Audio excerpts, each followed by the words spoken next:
Naku, matagal din pala to. May ano, no? Pinaprocess pa, ganun. Ayun. Lumabas na? Lumabas na. Yan, good. Sige.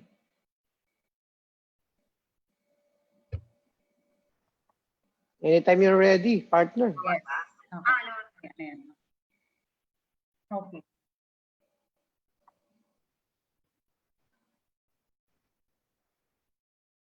Okay, we can start. Okay.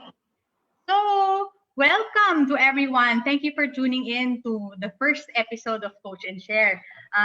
We're very happy and excited to this new show. Kasi nandito kami ngayon to discuss yung basics. So, nothing too technical. So, we'll welcome a lot of your questions and a lot of your suggestions. But first off, of course, we'd like to introduce ourselves. Who is Coach and Share? So, I bring you now first, who is Coach? Kasi syempre si Share, mamaya na. Basic, short lang yun sa akin. You're here for really Coach Romel. So, Coach Romel. Hello, how are you guys? No? Maraming salamat sa inyong pag-tune in. No, despite the tremendous amount of news surrounding the closure of ABS-CBN, no? Parang yung timing naman natin as right now we're opening a new show in our on our own channel. Of course, this is very exciting. Coach Romel here for all those who have been following our recent webinars, no? Medyo tumaas ang ating relevance level nung nagkaroon ng ECQ, no? So I mean, it's all blessing in disguise, but of course we all pray that this will all end soon. But you know, medyo blessing naman that a lot of people are actually going to the internet now, social media, to ask for help. So pinanganak itong ating show. Again, I'm Coach Romel. I'm one of the co-founders and owners of Buffalo's Wings and Things. Yun ang aking day job at ang aking all-day job, no? All-day and all-night job ay ang pagiging the Resto coach. Yan po ang aking passion project at para sa kalaman ng lahat, ang aking pong co-host, no? Ang talaga pong nickname niya ang Share. So bagay na bagay, no? Coach and Share, no? So as I mentioned, no, I'm a veteran of the industry. No, mukhang veteran naman talaga na tayo ngayon, ano? With matching white hair to prove the veteranness. So 20 years as an employee in the industry, and then of course after which I already ventured into marami akong makakwento ko rin yan, yung mga first ventures ko. Hindi naman Buffalo's yung una kong venture sa restaurant industry. So I'm proud to say, and I'm so blessed na nakapag-transition ako from being a restaurant employee to becoming a restaurant owner. So yun yung isa sa mga nais nating ibahagi sa pamamagitan or through this show that we are putting together. It's a very exciting show. I think it is one of the more significant shows of the century. No? Itong mga, I think ganito nagsimula si Oprah. No? Ganito nagsimula yung Kwarta o Kahon, Itbulaga. No? So I think tumataas ang viewers. Oh, kita mo. Sabi sa iyo eh. I think it's worth pointing out that they will get to know us more as the show progresses. Kasi ang hirap naman na puro tayo lang pag-usapan natin. So ikaw naman, paano ka bang napasok dito sa the Resto coach, no, in the first place? Paano ba tayo nagkakilala? Yes, I like the way you said that I'm Share. Actually, kilala ako as Share to my former clients and former office mates in the advertising industry in IXM. Doon kami nagkakilala ni Coach. So, as a lot of people are, we love food. I think yun yung naging basic, pinaka-basic. And the next thing is we like to share our knowledge. We like to share our time in any way we can possibly could. So, this is a way of helping.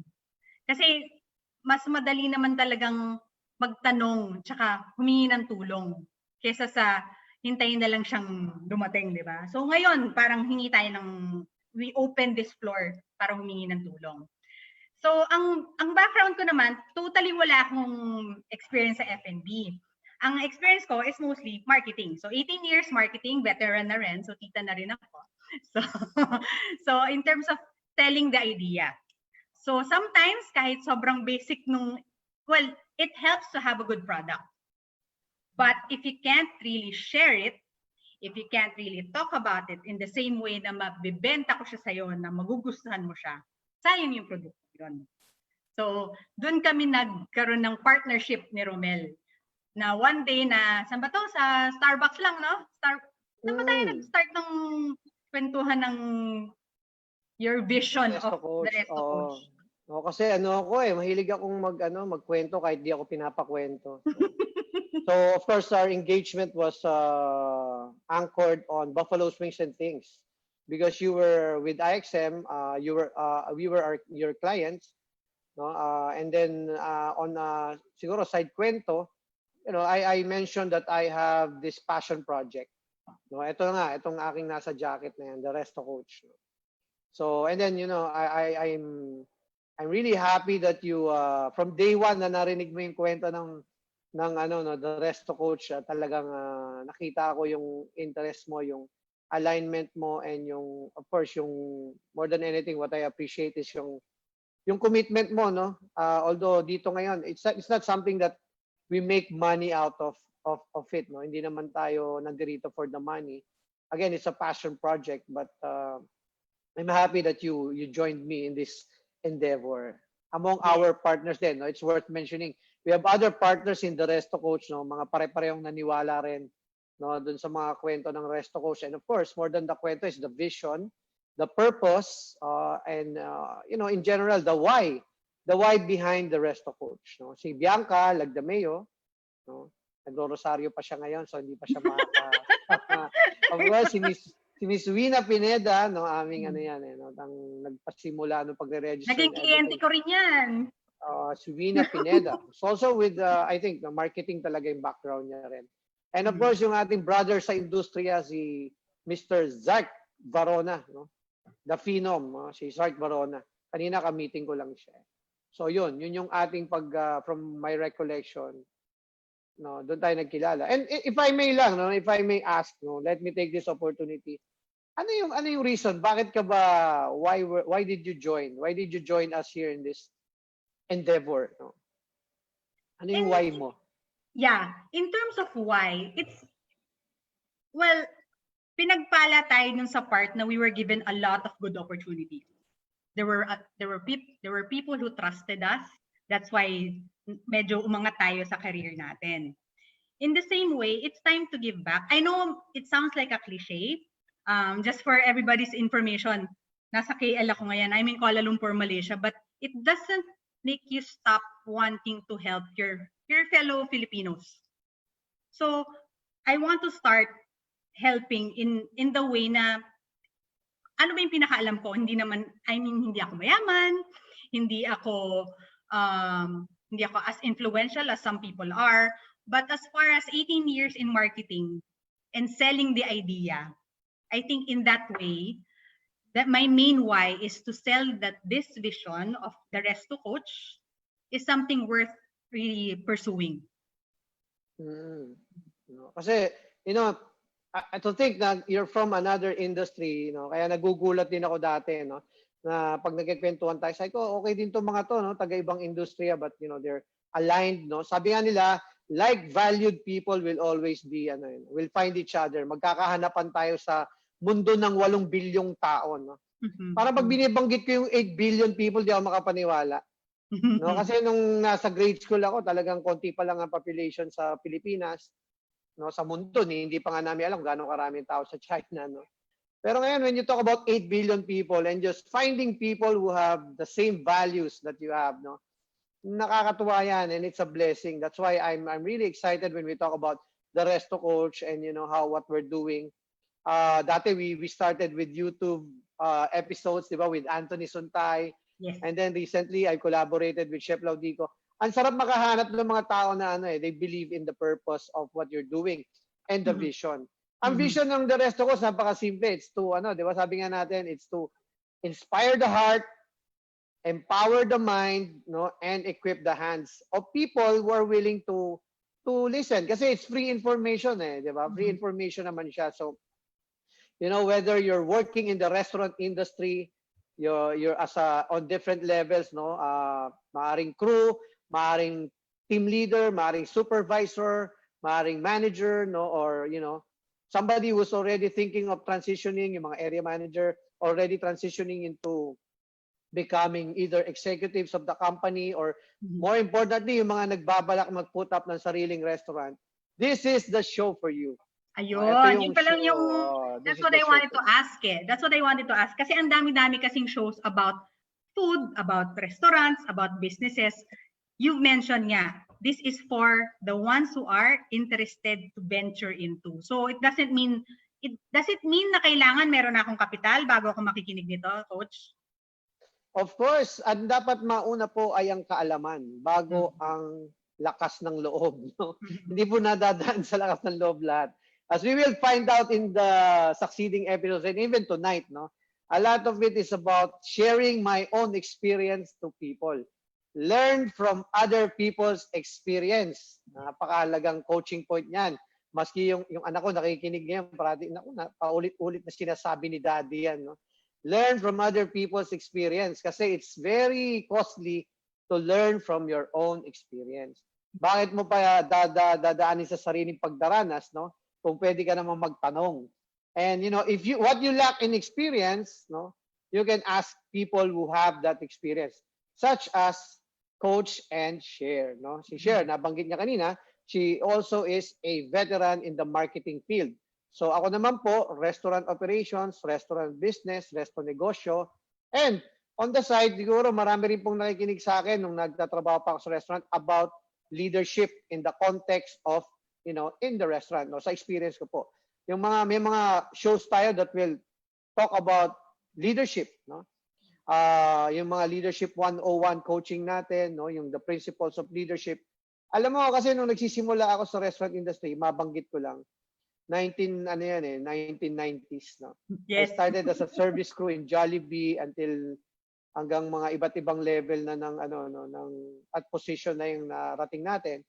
Ang sources namin usually imported, no? Siyempre mga John Maxwell, yan ang pangkaraniwan yan. And then if you want to learn, wala pang gaanong internet nun, no? Wala pang gaanong access. So we literally had to go abroad. We go to the US. Swerte kami, blessed kami. Nakapagtrabaho ko sa kampanya na nagpapadala sa training sa Amerika, no? And yun yung mga karanasan that shaped us or humubog sa atin, no? Humubog sa akin, and I would like to share that experience to people. Para kahit bata pa kayo, no, meron na kayong ma-share na experience sa inyo. And the information naman kasi it's very easy, especially now in this day and age, no? Ang dami ng available na resources for, when you talk about information. Isa pang coaching point na parati ko inuulit-ulit yung information plus experience is equal to insights. And yung insights, yun yung i-share namin sa inyo para you can make decisions na maaaring maging life-changing para sa inyo. Insights on the business, insights on proper timing, kailan ba ako magta-transition from being an employee to becoming a business owner, whether it be restaurant or hindi naman kailangan restaurant yan. No? Maaaring related pa rin at relevant yung aming mga ibabanggitin. So, nandito rin tayo, Coach, di ba, para ma-explain din sa kanila na things go from one step at a time.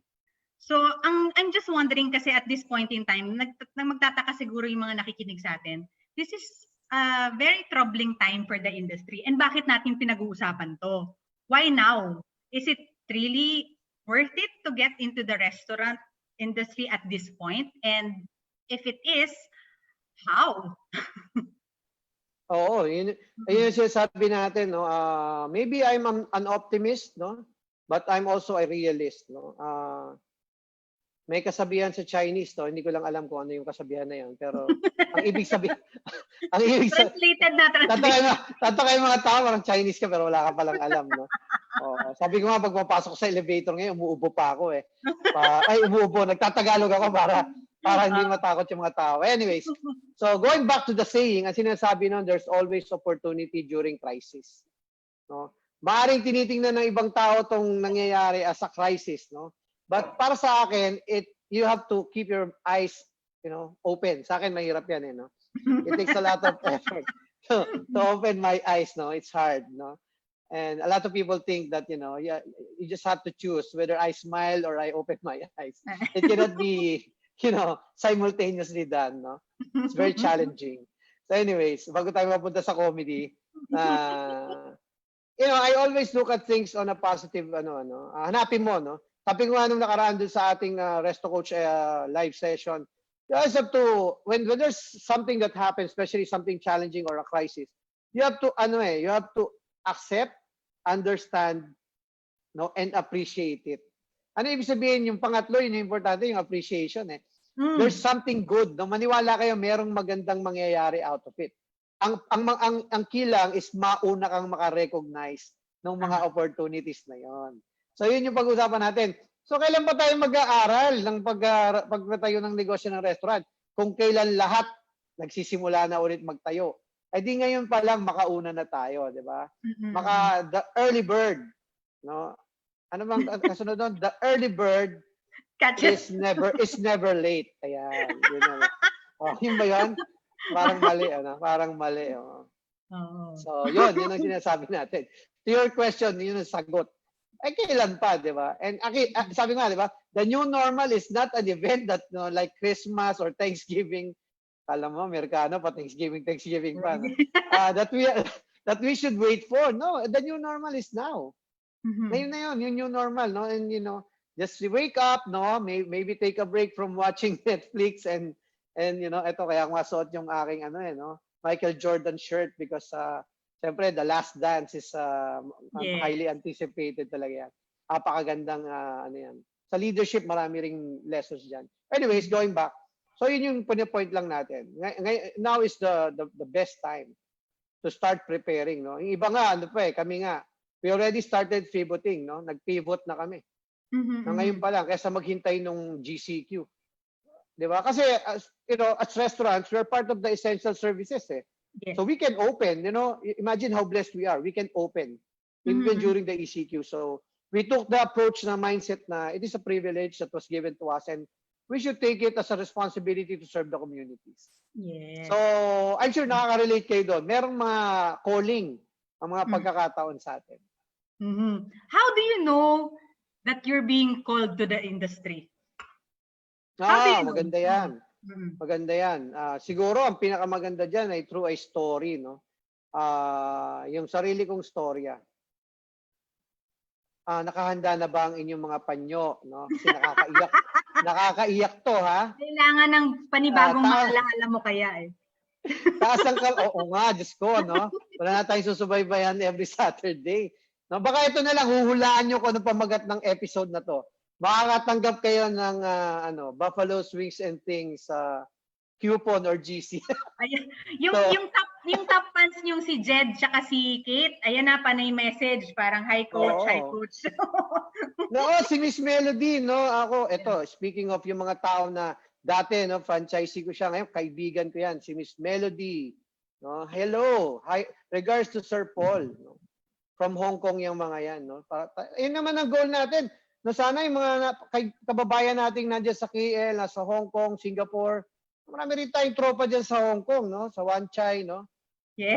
Yung mga tropa natin sa Outback Steakhouse nung araw dyan, at saka yung mga taga Boracay Fresh, no? Sila Ate Oya sa Hong Kong, no? Mabuhay po. Salamat nanonood kayo. Sa Saudi, no? Maraming, unfortunately, marami talagang OFWs na uuwi. No, yun ang anticipation. And, mag-tune in po tayo, yung mga nasa barko na magpapahinga sandali, kasi matagal pa rin po naman makakabalik yung sigla ng cruise ship, di ba? Ang dami kong kaibigan na nasa cruise ship na nagsiuwian. So, ito po yung show para sa atin. Di ba? Ito po yung show. Finally, meron na tayong show. Karamihan po kasi na pinapalabas sa telebisyon at sa mga palatuntunan sa, even in radio, even in social media, mostly culinary, no? Culinary centric sila. So ito, talagang ito yung ating unang show na talagang atin ito, mga kapatid, no? Ating to. So nakalimutan ko na tuloy yung pinapaliwanag ko kanina. Yung kwento, no? Yung kwento. So to your question, no? How do you sense the calling? Actually, I graduated with a degree in journalism. Oo. Nawala po Wow, yung calling ko. connected. Oo, nawala yung calling ko sa restaurant nung ano, no. Pinanganak po ako, hindi naman sa restaurant, no. Malapit lang sa restaurant. Meron po kaming pansiteria, no, para sa mga taga Valenzuela. Alam po yan ng matatanda sa Valenzuela, no. It's Delia's restaurant. No, it's old school, typical Chinese pansiteria.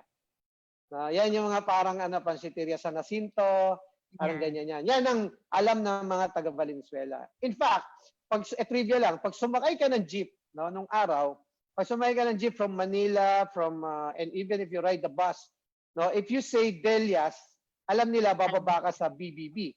No, BBB is actually where Bulacan Beer Brewery, which is where the San Miguel plant is up to now. Nandun siya. So ang client ng restaurant namin are employees of San Miguel, no, and also of course the residents ng Valenzuela. So having said that, literally lumaki po ako sa restaurant.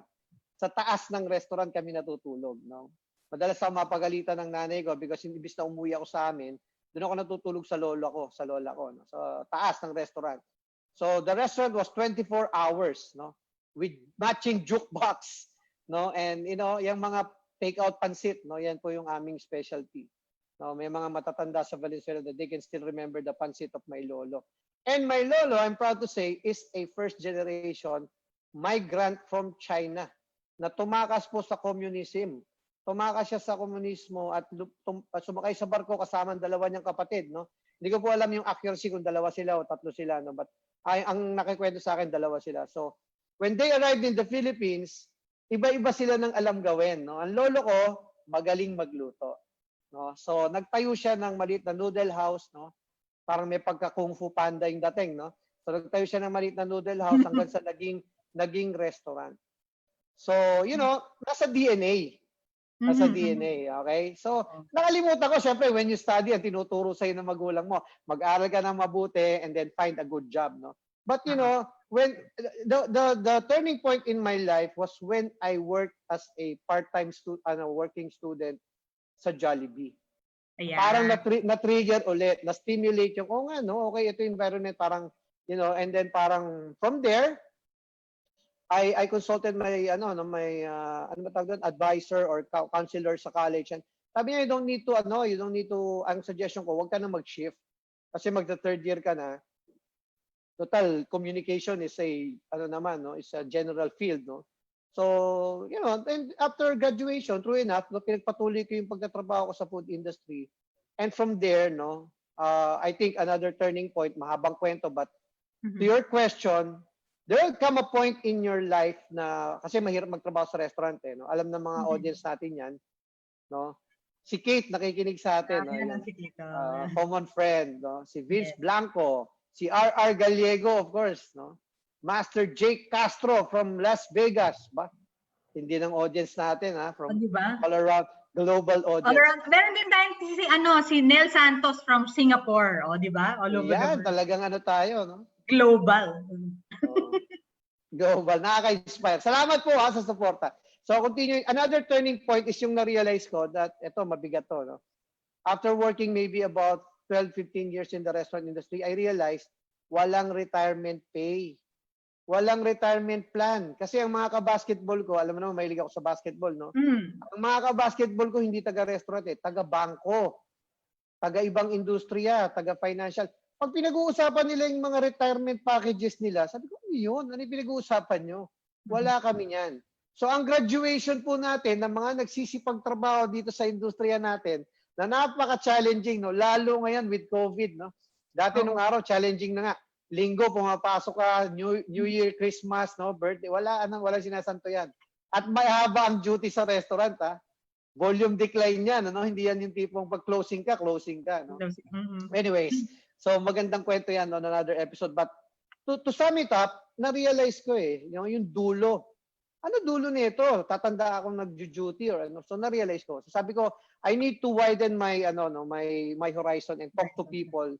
Mga may-ari ng negosyo. Kasi if I want to become a business person, I need to talk to people who are business-minded at the very least and who have businesses. Kasi yun naman na makapagkikwento sa iyo ng So yun siguro yung mahabang kwento ron sa tanong mo. But I think may napulot naman po tayo ron. Okay? So coach, ang tanong ko doon is, wala ako sa part doon na narinig na kasi mahilig ako magluto. Kasi ang dalas ngayon makikita natin sa mga social media feeds, di ba? Puro mga, ano na, chef na, pwede nang magpanaderia, pwede nang magganyan. Pag ganun ba, pwede bang mag-restaurant na? Pwede po. Pero ang maganda po doon is kung ano yung kulang mo, tandaan mo, you should never downplay your passion. You're passionate about cooking, that's great. If you're passionate about being a leader, that's great.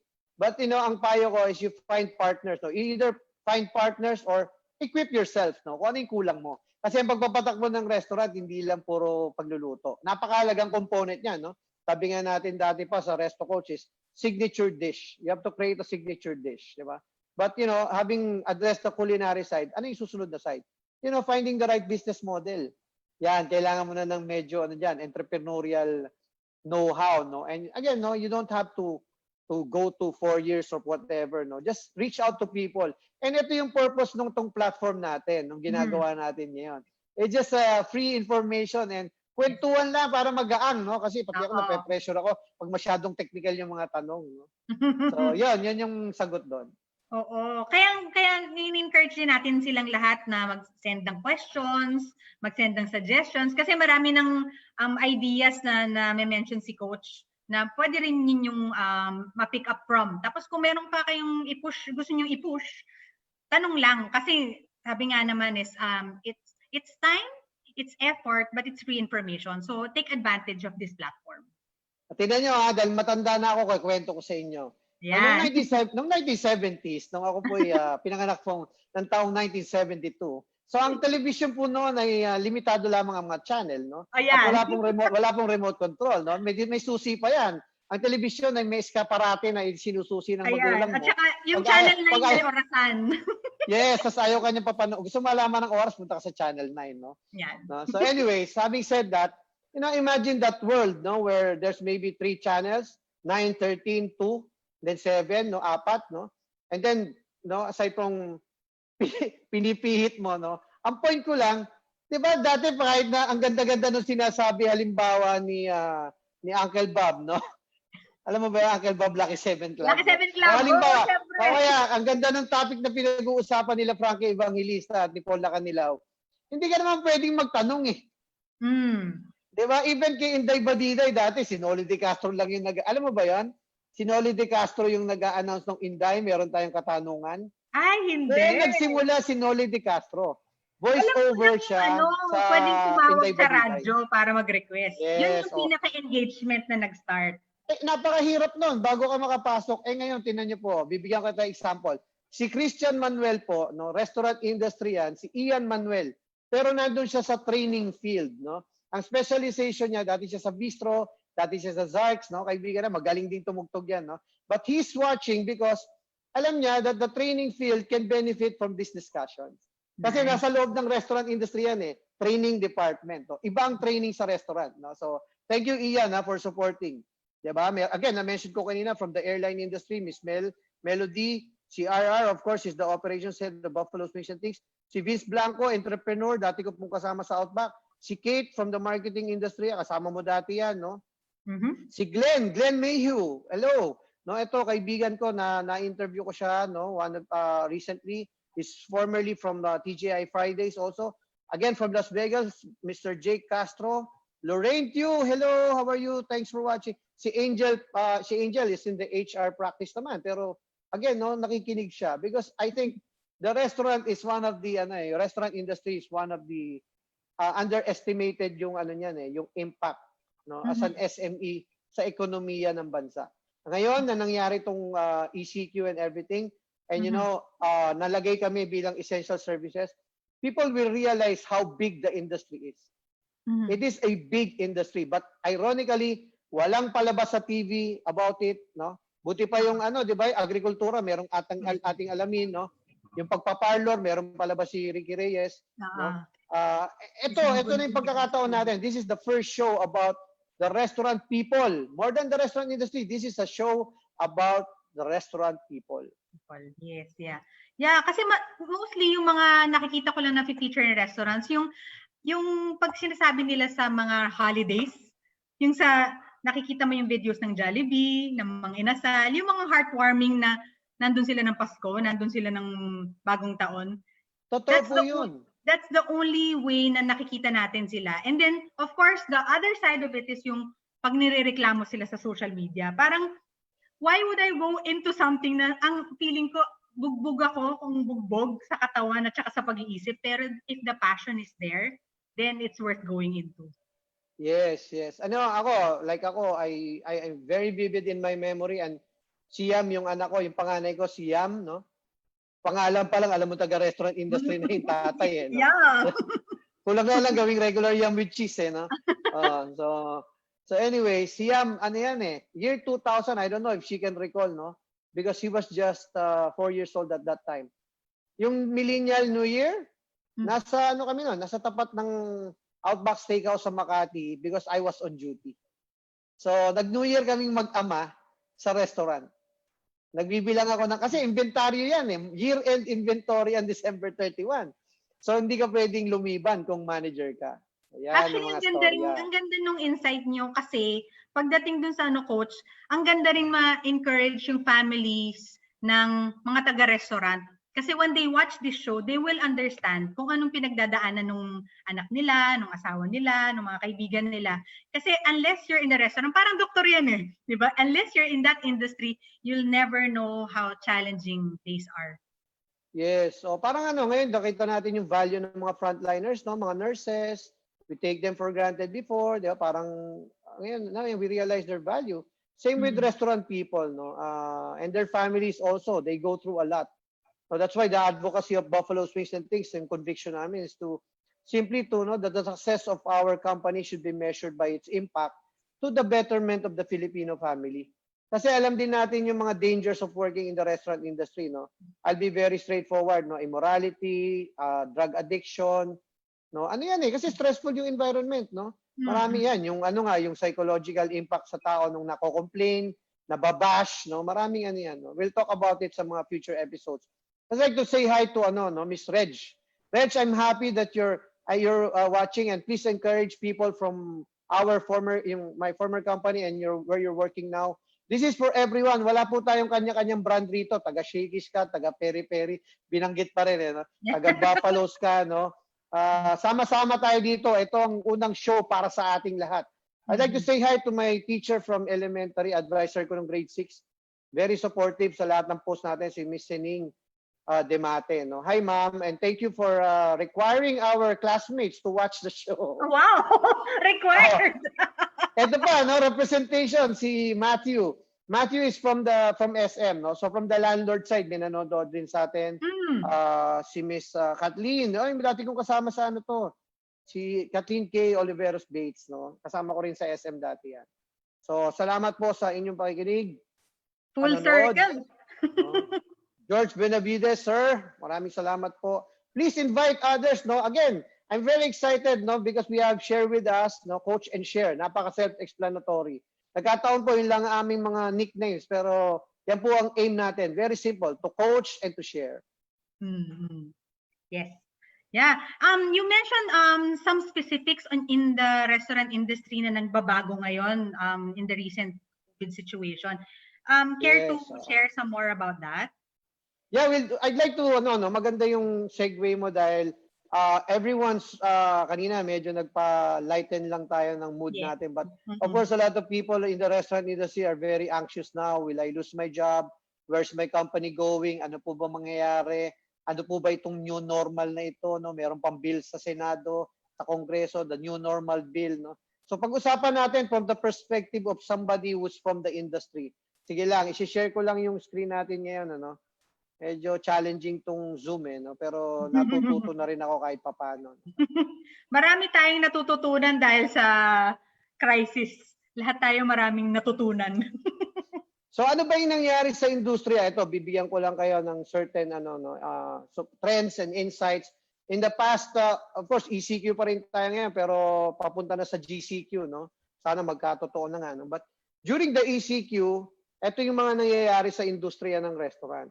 So a lot of our audience members are going to be able to relate because, oh nga, ito yung ginagawa ng company namin or whatever. But, for the sake of everyone, I'll just go through it quickly. Number one, no, yung thinking about the menu is different now.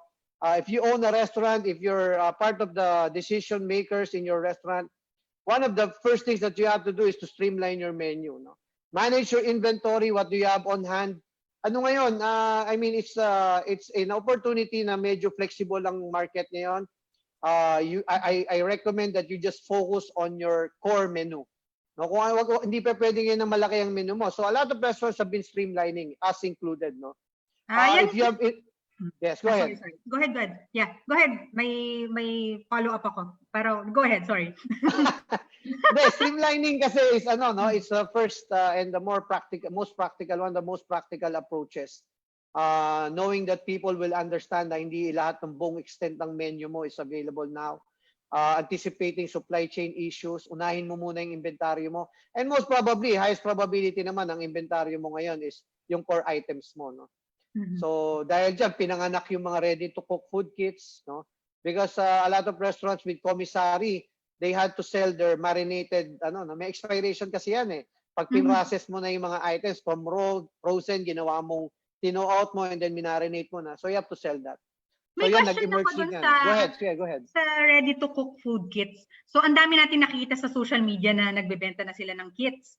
My question there is, nag-uubos lang ba talaga ng inventaryo or tapos babalik na dun sa dati? Or do you think restaurants will offer this as a takeout item in the future? Well, na rin serendipity. No? Dahil sa pangangailangan, and sabi nga natin, di ba, necessity is the mother of all children. Of all inventions. No? So innovation, ganun din. Ang innovation, nangyayari yan because you're put in a situation where it's necessary to innovate. No? So yun yung nangyari. But they discovered something great, no? Because it's very tailor-fit Pasok na pasok, di ba? Convenience, accessibility, no? Addressing the cravings, no? Siya na-hit niya lahat ng mga considerations, no? The emotional connection aspect of it, and then of course yung convenience, accessibility, and then yung work from home phenomenon, no? So and maganda and siya, perfect siya for drive-thru, madaling pick upin, no? It's not so complicated to order. So yung mga kits, I think it will stick after the ECQ, no? Okay. And then a lot of other delivery-friendly innovations na ginagawa ngayon. You have to think delivery because 80% of business, 75 to 80% of business will be delivery. Mamaya papaliwanag ko sa susunod nating slide, kung bakit. And then number two, in relation with number one, is the creative ways of engaging customers. Because nung una, prior to COVID, people can simply go to the mall and choose from the restaurants. And of course, there's GrabFood and Foodpanda and all the delivery aggregators, right? Pero nung nagkaroon ng, syempre, nagkonti yung rider, nang hirap mag-book. So nagkaroon ng mga emergence of conversational commerce and food community groups on Viber, on Messenger. Even Google Forms is now being used as an ordering platform. Kanina lang, we were speaking to a delivery aggregator of a different kind, no? Ina-aggregate niya lahat ng delivery providers from angkas to, angkas, ang anticipation namin dyan, since bawal nga, physical distancing is, talagang baka mag-seriously into na sila, food delivery. No? I heard other companies start considering that. No? So, and then thirdly, yun yung connection sa number 3. So, with GrabFood and Foodpanda not being able to sufficiently serve everyone, ipapanganak ngayon yung mga ibang mga delivery platforms. No? May mga iba mag-i-in-house ordering, meron ng they will just go for outsource yung last mile. Yung iba, i-resurrect nila yung namamatay na dati na in-house delivery service. No? So maraming magbabago. No? And the reason behind is the next slide. No? Ito, again, it's not from the IATF or it's not from whatever. No? But I think as a restaurant practitioner, I just want to share this na baka makatulong lang sa ating mga tagapakinig at tagapanood. No? Yes. Okay. Joel Ramos, kamusta ka na? Namimiss na kita. Dati kong kasama rin sa Shakey's yan. No? Si Brian from SM Ordaneta, BWNP. Hello. Ang aking inaanak na nasa cruise ship din to, si Lindsay. Si Apple, no? De Leon. Hello. Sa inyong bagong baby ni Joel. Anyways, maraming salamat. Nakikita ko kayo dito sa ating show. Ayun yung side benefit nito eh. Parang mini reunion every week. So every Correct. week na tayong merong Zoom reunion. So anyways, ang sinasabi ko, no, importante dito is the recognition that there are actually 4 periods. No? Again, no, kanina, kailan ba yung new normal? Cannot wait for the new normal. Ito na po yung new normal. No? ECQ, it's a new normal, after which the GCQ will happen. Then if you want to take you can take a photo of this, no, yung mga nanonood po. And it's very important to recognize that there will be 4 periods to this crisis. Until a vaccine is available, do not even count on dine-in sales. No? Because until people are really feeling safe to go out and to dine in again, of course, you have the physical distancing compliances that you need to, of course, contend with. No? Yun ang sinasabi ko parati, build your business for what is the, if you put it on an X and Y axis, hindi ko lang alam kung ano yung X at ano yung Y. Dalawa yung consideration mo when you do something. The impact and the probability. It might be high impact, pero kung ang probability of it happening is very low, do not even consider it as high impact priority. No?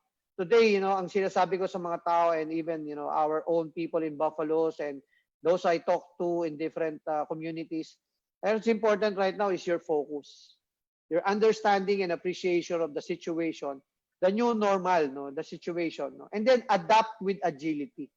So having, shown you this chart, sinasabi dyan, health and sanitation concerns, it will not go away anymore. Even if the vaccine is discovered, mataas na po ang magiging standard natin sa safety and sanitation. No? Because natuto na tayo ng lesson natin. Delivery business, it's here to stay. It's here to dominate. No? A lot of our businesses will be delivery. No? Because a lot of people will still work from home.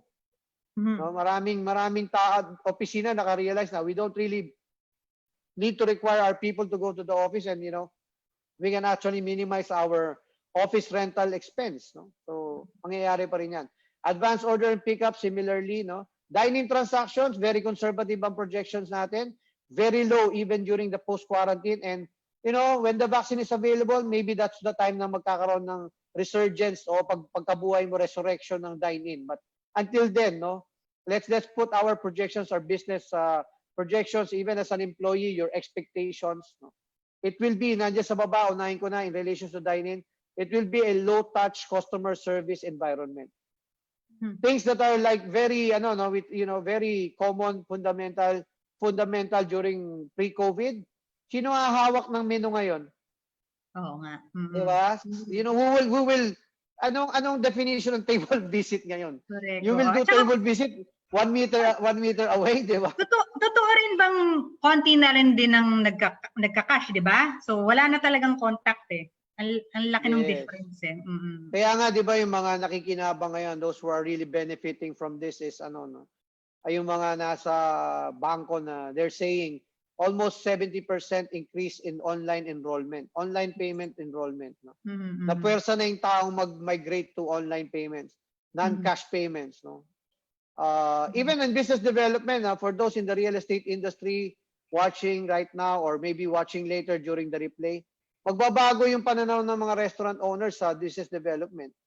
Micro stores, food trucks, mobility and inconvenience is very condominium stores, smaller business models. Imagine, even Vikings right now, Vikings is offering kits. Kasi walang buffet eh. I mean, buffet hindi yan isa sa mga unang papayagan, So I hope itong chart na to, this is the main topic of our discussion for this week. It will help you create, set your expectations at a realistic level. If you're an employee in the restaurant industry, yan yung mangyayari po. Humble opinion ko lang naman po yan. Hindi naman po tayo ayatollah sa mga bagay na to, But meron din po tayong alam kahit papano. And it is the anticipation. And again, this is a very conservative way of looking at it. Pag na-realize mo to, and then you make adjustments. You make the necessary adjustment. Ano example, me share. If you're working in the restaurant, anong pananaw mo, front of the house ka lang, wala na yun. Anong front of the house ngayon, di ba? You need to learn the back of the house. You need to be multitask, Ngayon, sinasabi ko nga, parati kong inuulit nung araw yan. One of the first things that you should do if you're a restaurant employee is to be a student of leadership. Because if you do not become a leader, in the restaurant, no? Ano ka yung probability mo na maging subject for reorganizations, no? Transferring, and mataas yan eh. The more leadership quotient you develop, and management quotient as well, no? Yun yung second level ng building blocks. Yung pala yung isa sa mga topic natin na gagawin pala sa isa sa mga show, yung building blocks. Yeah. Para yung mga career path ng mga nasa restaurant, no? Paano yung ano yung technical na pamamaraan? What is the step up going towards that restaurant ownership? Gagawin natin isang episode yan, the building blocks. Paborito ni RR yan eh. The building blocks. Okay, saka encourage rin natin sila to suggest episodes or topics in the future. Yes. Oh. Show po natin to. Yan si Ate Oya from Hong Kong. Maraming salamat po for tuning in. No, nasa F&B industry yan, pero nasa Hong Kong. Maaring kakilala rin yan ng iyong butihing asawa. Yes, diba? Si Joven, maaari, no? Hindi na, it's a small world after all, sabi nga ni paring Disney, no? So, again, no, if you're thinking of, pagtapos ng GCQ, babalik, walang dine-in muna. So, again, no, set your mind, accept, understand, and appreciate the new normal, and adapt with agility. That goes for, individuals also. What skills can you learn? Sabi nga nila, di ba, ang masayang tanong, ngayon, hindi yung ganong ano napanood mo sa Netflix. Ang tanong, kung talagang you're a student of leadership and you want to protect your future, your career, ang tanong mo sa sarili mo, how much have you accomplished, no, during the ECQ? Yes. Anong mga natutunan mo? Anong mga na librong mga nabasa mo? Anong mga webinars yung na-attenan mo? Anong mga skills ang na-develop mo? Yes. No? Ako, yung skills na dine-develop ko ngayon, yung pag-makeup sa sarili ko. Kasi, as you can see, yan ang ating weakness ngayon. Wala po tayong makeup artist. No? Isa ang favorite na isang step up or level up sa mga industries across all, even not in the restaurant industry. COVID caused digital transformation. Di ba ang daming industry ang sinabi na we want to digitalize everything, pero may resistance? Ngayon, walang choice. Lahat nag-digitalize. Totoo ka. Pag hindi ka pa nagdi-digital ngayon at wala ka pang balak mag-virtual, no? Mag-digital, may iwan ka talaga. No? Ngayon, ano yun? Magmamigrate tayong lahat. Otherwise, the boat is sinking. Group yourselves into one. Di ba? Parang ganun ang mangyayari doon. Di ba? So, para tayong parlor game yan. A trip to Jerusalem. Kung sino yung hindi, alam mo yung mga namimiss ko, no? Nagmamanifest. No? Nagmamanifest. So, kasi nag-birthday yung apo ko, inabot ng ECQ. Nakita ko nga ang pictures. So, hindi ko nasaksiyan ng pagiging 1-year-old ng aking apo. Pero yan ang nilook forward actually ng maraming industry, including the restaurant industry, revenge spending. Maraming mga taong gustong gumastos pag natapos ang lockdown. Totoo. Yan, and we have to be ready. Yun sinasabi. When you see the opportunity, kanina di ba sabi natin, what have you accomplished during the ECQ? How prepared are you for the new normal? Di ba? How prepared are you? Andito na siya eh. Tumating na siya, guys, no? Andiyan na siya. Ayun na siya. So ano bang hinihintay nyo, guys, di ba? Where na you? Ready ka na ba, di ba? Hantay ka pa eh. Ang tanong, ready ka na ba pag dumating na, di ba?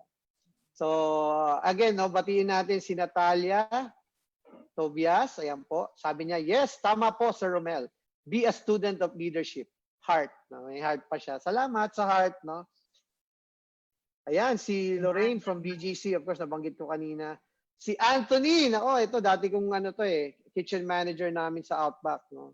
Thank you for joining us, Sir Anthony Mangasim. Dumadami ng ating viewers. Kanina 25, naging 23. May nag-CR na 2. So, maganda na po yan for first episode. No? Hindi naman po na-promote ng ABS bago sila magsara. So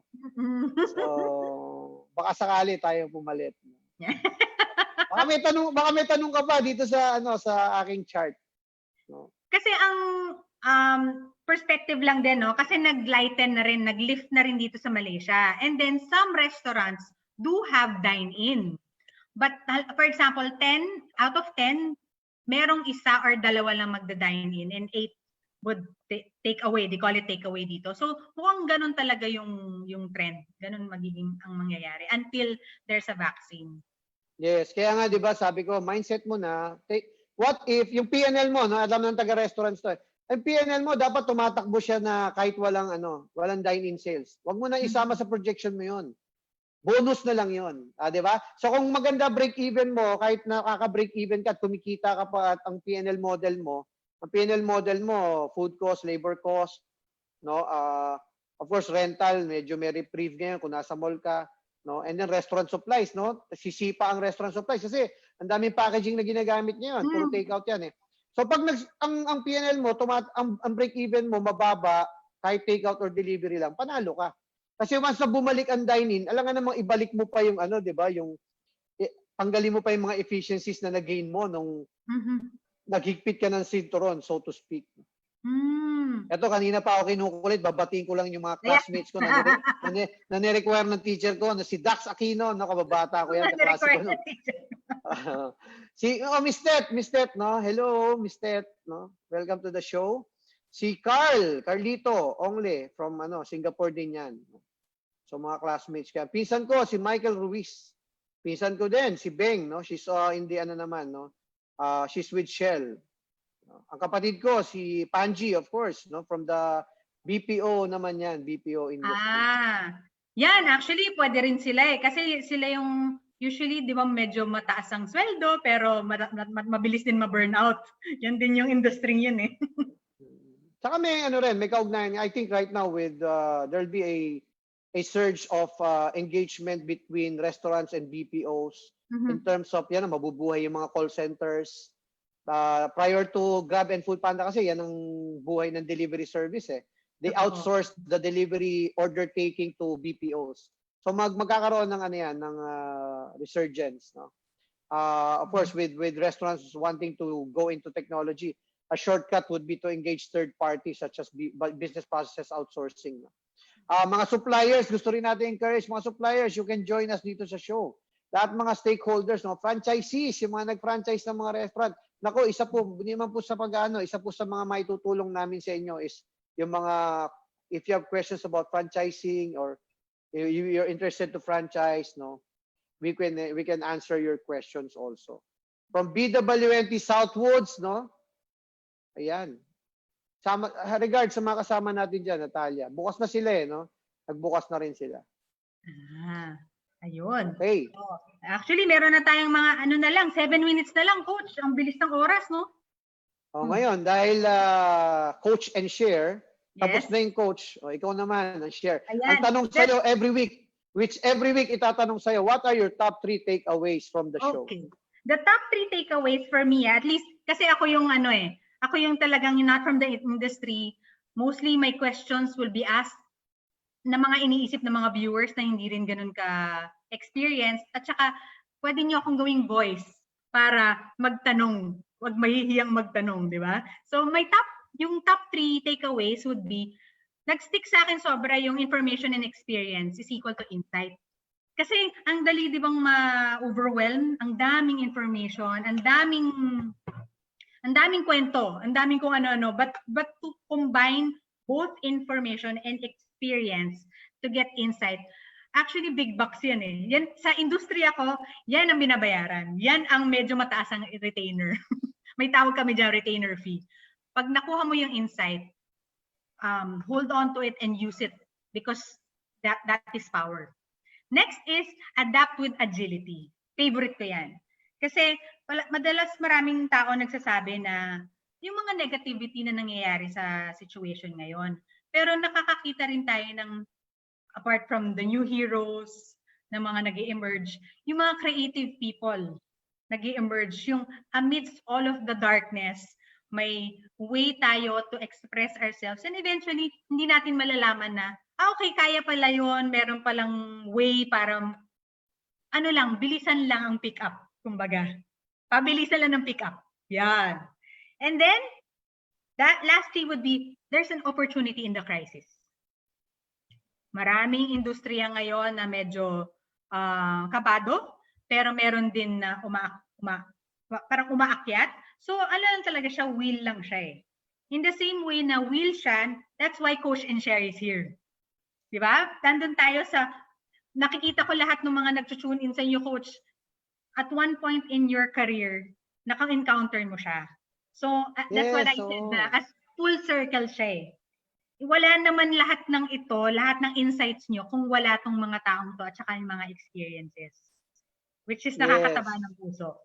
Speaking of which, no, I'd like to say hi to Mr. Don Tan, no. Bahagi rin ng buhay ko yan sa franchising nung nasa Pizza Pie Company pa ako sa Shakey's, no. Mr. Don Tan, how are you, sir? Mabuhay po tayo. Of course, isa sa mga iniidolo ko sa industriya. Sabi ko nga sa iyo, ang industriya hindi lang yan lahat tagaluto, front of the house. Meron din kaming mga tipong supporting cast na napakahalaga. Jomar, no, Jomar Vallarta, isa sa mga iniidolo ko sa industriya. Yan yung tipong repair and maintenance and all-around guy na pag mag-o-open ka ng restaurant, pagkatabi mo si Jomar, wala ka hindi ka kakaba-kaba, no, dahil generator, no, walang kuryente, kahit ano, wala, kaya niyang gawa ng paraan yan, no, kahit nasaan sulo kayo ng Pilipinas. Yan yung mga behind the scenes sa restaurant, yung mga hindi nakikita sa harap ng pinilakang tabing, so sabi nga sa silver screen. So anyways, thanks for sharing your as true to your role in this show. Thanks for sharing your top 3 takeaways, no. If I may, ang paborito kong, siguro ang gusto kong bigyan ng diin, no, is adapt with agility now. Wag po tayong mag-pause, no, kasi po ang buhay lalo ngayon, unahan po 'yan, no. Paunahang magising, paunahang matuto, paunahang tumanggap, paunahang mag-move forward, no, from the kingdom of not from the kingdom of Saudi Arabia, from the Middle East, no.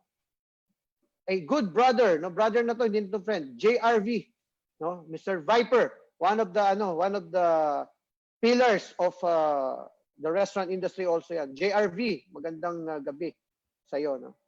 Thank you for tuning in. So as I was saying, adapt with agility. Wag po tayong maghintay, no, yung kahulugan ng #woke, no. Ngayon po talaga napakahalaga niyan. Are you really woke? No? And anong pagklase ng pagka-woke, no? Sapagkat umiikot po, hindi na po umiikot ang mundo ngayon. Hindi ko alam kung paano siyang i-characterize no. Sobrang bilis ng pangyayari, no. No? Kasaysayan tong nangyayaring to, no. Sabi nga ni Sart kanina, no, sabi niya, boss, meron ka ng bagong chapter sa libro mo. Alam mo, sabi ko, nang galing mo, nahuli mo. 'Di ba? Ikikwento ko yung 80s, 90s, and then COVID, no. Ang gandang episode to, and I'm sure napakagandang ikwento pagkatapos ng lahat. Yes. But for now, no, sabi nga natin, I hope itong chart na binigay namin sa inyo, hope pinicturean nyo po, no? And if you have questions, no, share pa paano ba pag may tanong sila, pag may suggestion sila, paano bang gagawin nila? Yes. First things first, if they want to review any part of your insights or whatever you've shared, they can play, or ika nga sa generation natin, pwede niyong i-rewind at saka i-replay ang episode na to, and then you can screen cap itong chart na to so you can refer to it. If you have any questions at any point, walang stupid questions, huwag kayong mahihiya. Message us on Facebook Messenger. You can even comment on this live. We'll be more than willing and happy to reply to you. Pwede siyang suggestions, pwede siyang questions, pwede siyang comments, because we're in the process of being agile then for improvement. So please, wag mahihiya. Mag-post kayo ng questions. Wag mahihiyang magtanong. Galing din ako dun dati. So kaya madalas ko siyang sabihin. Ito nga, nakakatuwa, may suggestion na si Mr. Viper Bisperas, si JRV kung tawagin, no. Sabi niya, yung what you permit, you promote. Yan na isa sa mga alam ng mga taong nakipagtrabaho. It's one of my favorite sayings on leadership. So we will do that as an episode, no? What you permit, you promote. Magandang topic din yan, no? So again, this is your show, no? But this is not your time, no? This is your show. This is your show. This is our show. The Resto Coach, hindi po ako yan. The Resto Coach is all of us. So the more we participate, the more you share this powerful platform natin. Platform po natin to. It's our chance to be heard. Lalo ngayon, may mga issues sa gobyerno na dapat nating maging involved tayo because hindi po naririnig yung tinig natin eh. So, as a restaurant industry. So, ito po yung show natin. So, suggest, recommend, no, magtanong, participate, and please, no, paki-share sa mga iba para mapanood nila to. Stronger together, ika nga, di ba? Yes, okay. So to end the show, we always want to, of course, end it in a positive note. Thank you very much sa lahat po ng nakinig. No, 27 people is a good start. Thank you po. Maraming salamat po. And you know, it will go a long way if we share this to others. It's free information. No, it's you know what you know, wala nang mawawala kung i-share natin. No? And number 2 po, again, in this day and age. Go ahead. I-stop share mo na siya para makita niya yung face.